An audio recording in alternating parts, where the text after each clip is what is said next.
Hi friends, welcome back to my YouTube channel. So today's topic is pneumothorax. In this video we will discuss its following features like types, classification, mechanism for tension pneumothorax, number 5th, management of pneumothorax tension. So let's start the video. Before starting the video, please share this video to your medical friend. Pneumothorax.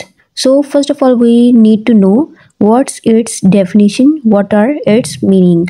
Pneumothorax is a collection of air in the pleural space leading to partial or complete collapse of the lung.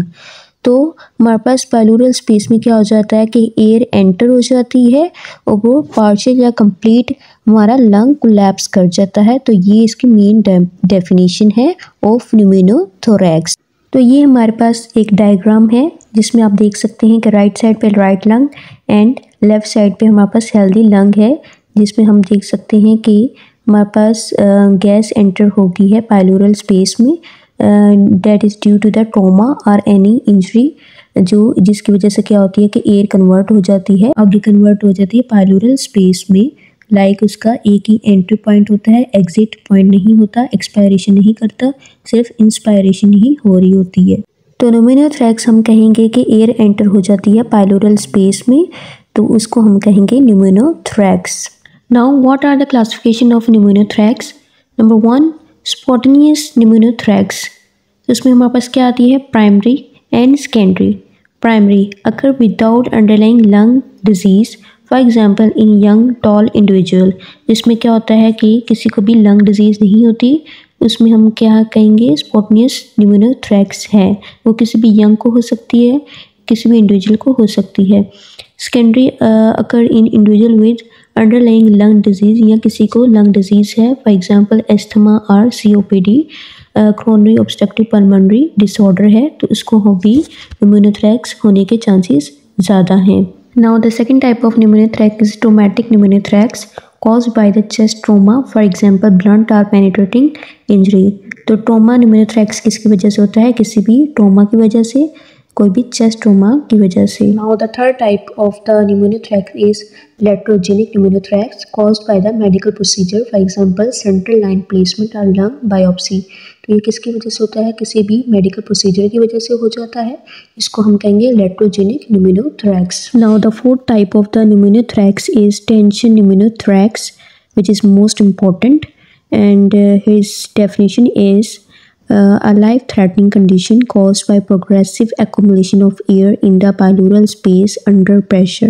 तो इसमें क्या होती है कि ये life threatening condition है, जिसकी वजह से क्या होता है, कॉज्ड बाय क्या होता है कि प्रोग्रेसिवली आहिस्ता आहिस्ता एक्यूमुलेट हो रही होती है air into the plural space, और उसमें क्या होता है जैसे ही एयर एंटर होती है तो वो प्रेशर भी क्रिएट होना शुरू होता है। तो ये मोस्ट क्रिटिकल है, लाइफ थ्रेटनिंग कंडीशन है।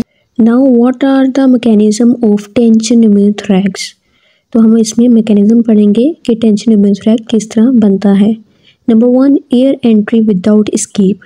A one-valve effect occur, for example due to trauma or lung injury, allowing air into enter the pleural space during inspiration but preventing its exit during expiration।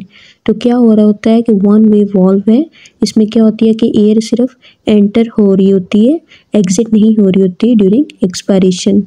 Second, increased intrathoracic pressure, air progressively accumulates causing a rise in intrapleural pressure. Air progressive क्या हो रही होती है, accumulate हो रही होती है, और वो कॉज क्या करती है, rise in intrapleural pressure. Third one is lung collapse and mediastinal shift। The affected lung collapse and the mediastinum shift to the opposite side, compressing the contralateral lung and great vessel। तो क्या हो रहा होता है कि lung collapse हो जाता है और मीडियास्टिनम शिफ्ट हो जाता है दूसरी साइड पे, और क्या होता है कि कंप्रेस होता है लंग और उसी जगह के great vessels. And the fourth point is cardio respiratory compromise, decreased venous return lead to reduce cardiac output. उसकी वजह से क्या होगा कि हमारे पास कार्डिक आउटपुट कम होगा, क्योंकि बिकॉज वेन्स में ब्लड कम हो जाएगा जिसकी वजह से कार्डिक आउटपुट डिक्रीज हो जाएगा। Compression of contralateral sides empire oxygenation, उसकी वजह से क्या होगा कि कंप्रेस लंग कर जाएगा उसी साइड की और ऑक्सीजन इम्पेयर हो जाएगी। Now what are the sign and symptoms of tension pneumothorax. Number 1 respiratory distress, जिसमें क्या होती है कि सीवियर शॉर्टनेस ऑफ ब्रेथ हो जाती है। Number 2 tachycardia and hypotension. Number 3 जगुलर और वेनस डिस्टेंशन हो जाती है, इम्पेयरमेंट हो जाती है इसमें। Number 4 tracheal deviation to the contralateral side. Fifth symptoms of pneumothorax is hyperresonance on percussion on affected side, hyperresonance हो जाएगी। Absent breath sounds on affected side, वहाँ पर हमें ब्रेथ साउंड सुनाई नहीं देंगे, हियरिंग नहीं करेंगे। और नंबर 6 हमारे पास आता है साइनोसिस लेट साइन, जिसमें होता है कि सीवियर किस्म का निमोथोरैक्स हो गया है। Now what are the management of tension pneumothorax. First of all immediate management होगी। Number 1 needle decompression, needle thoracostomy, जिसमें क्या होगा कि हम लोग नीडल इंसर्ट करेंगे into the second intercostal space और मिड क्लेविकल लाइन, जिससे क्या होगा कि प्रेशर रिलीफ होगा। This relieves pressure and convert tension pneumothorax into simple pneumothorax. तो ये हमारे पास फर्स्ट मैनेजमेंट है और सर्जिकल ट्रीटमेंट है नीडल डिकम्प्रेशन का। Now the second management of the tension निमोथोरैक्स is chest tube insertion which is tube tracheostomy.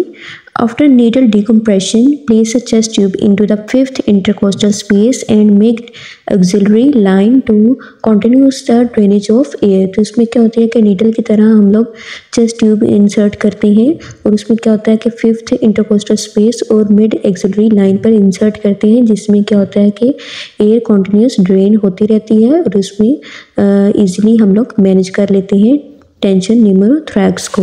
Now the definitive निमोथोरैक्स treatment.